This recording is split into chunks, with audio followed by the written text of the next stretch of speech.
third new to me location.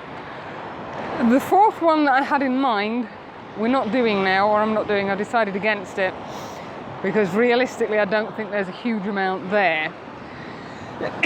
So we've come here, and in the background, the building you can see there is Torness Nuclear Power Station. At least I believe it's nuclear.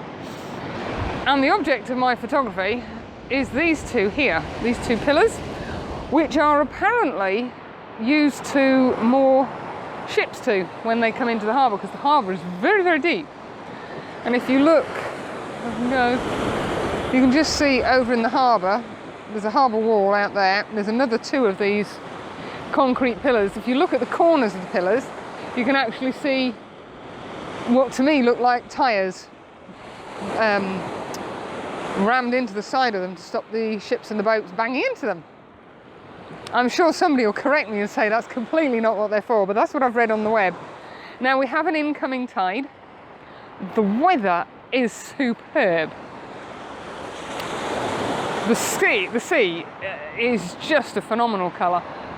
The sun is coming directly behind me, which isn't, I don't think, an ideal position for it to be to put the polarizer on.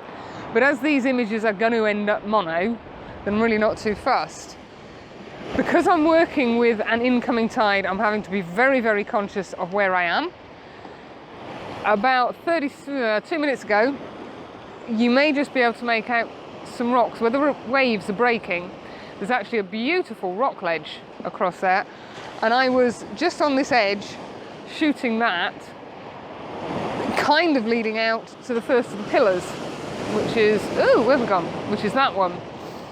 And I've had to make a big step back because I was in danger of getting very wet.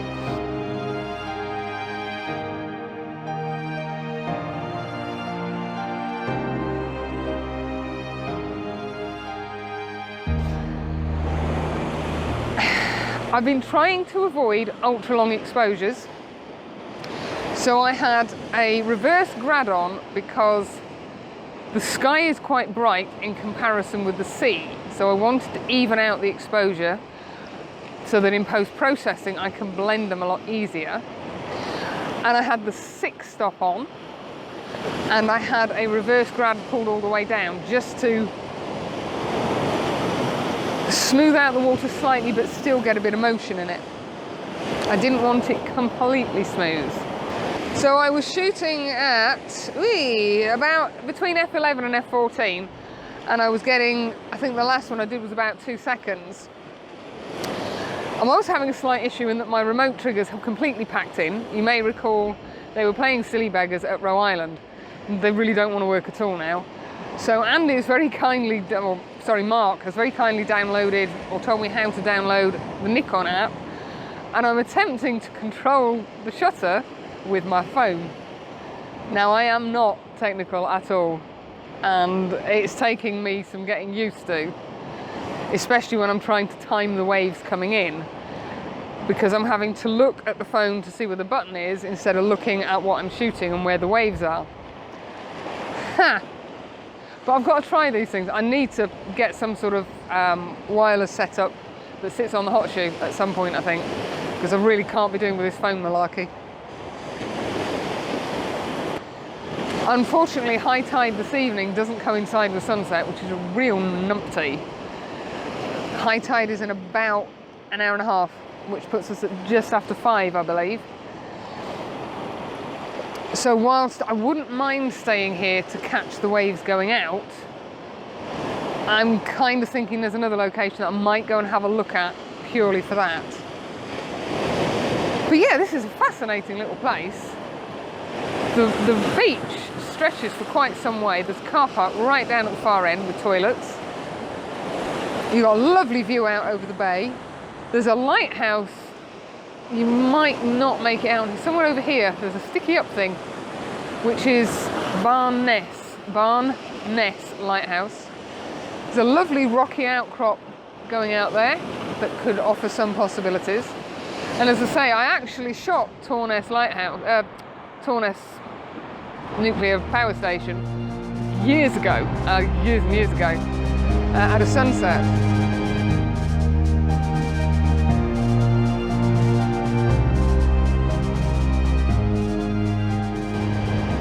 It's not the most elegant building, but it's a fascinating place. So I'm just going to faff around for a little bit longer. There is one more composition I want, which while the waves aren't about to sweep my bag away and my tripod away, which might actually now start to work. Let me show you, because when I'm taking the photo, I'm not going to be able to do anything. It's just too risky. Here, see if we can show you this. Right, I'm not sure how much of this you can see. In fact, let me see if I can turn you around. Right, here, there is some beautiful green seaweed algae stuff in a sort of V leading out. It puts, if I put this on the left, I get the first of the towers on the right. And that green is really glowing, although we are getting a little bit of a shadow here. Now the water's coming in and hitting over these rocks, that should add some sort of mid-ground interest.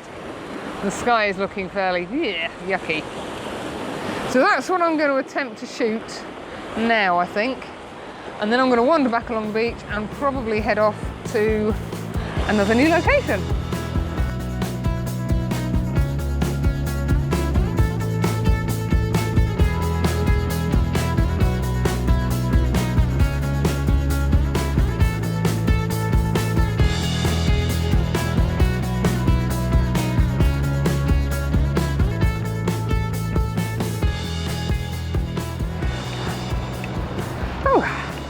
Well, that was good fun.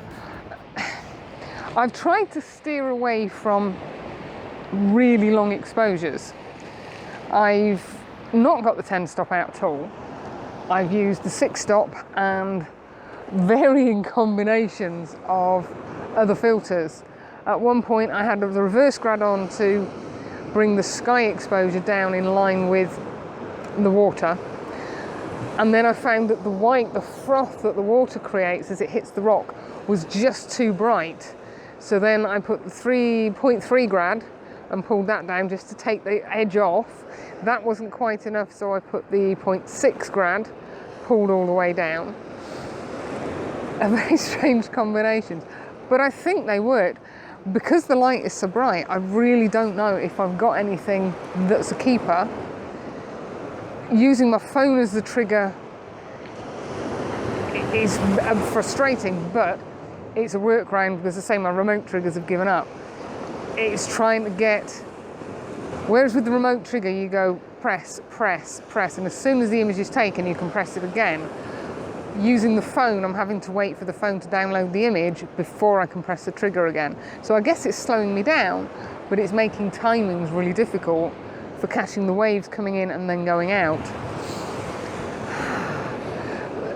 This, to me, this is definitely a, I'm going to say sunrise location, because the sun's going down over there.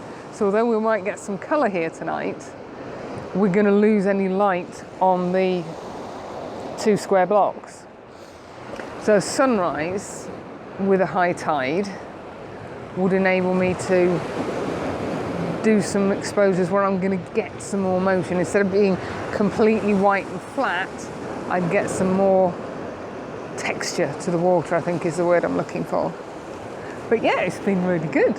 I've enjoyed every minute of being here. It's not an easy place to make a composition, and I think you've either got to be here as the tide comes in and starts coming in. We were an hour too late, I believe, because there's some lovely rock ledges and you'll get the water just cascading over them, or wait for the tide to go out and then you're going to have the same thing, damp rocks which will reflect the light. But yeah, really good. So that's it. I'll post up anything I've got.